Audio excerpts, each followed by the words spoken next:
It's 10 years since the ladies in white began their weekly protest. They took to the streets to demand the release of their relatives, 75 government opponents imprisoned in 2003.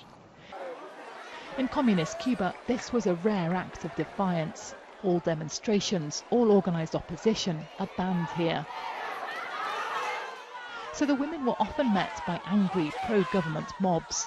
Cuba calls all dissidents agents of its ideological enemy, the United States. But the ladies in white have just met a very different reception in Brussels. They've finally been given the Sakharov Prize for Human Rights that was awarded them in 2005. Cuba didn't let them travel then.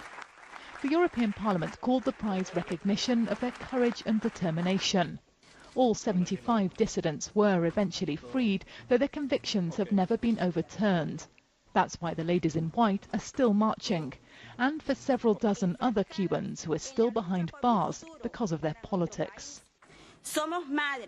We are mothers, wives, daughters and sisters of Cuban relatives who find themselves in prison for exercising the most sacred right of a human being, to live in accordance with your own conscience. Back in Havana, the government was busy presenting its own assessment of human rights here. It's getting ready for a review at the UN next month.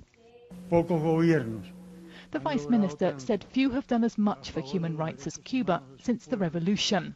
He stressed the fundamentals like education and free healthcare over freedom of conscience.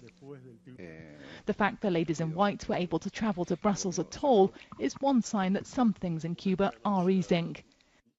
But the women are often arrested on their march, so they argue the changes here are still cosmetic. Sarah Rainsford, BBC News, Havana.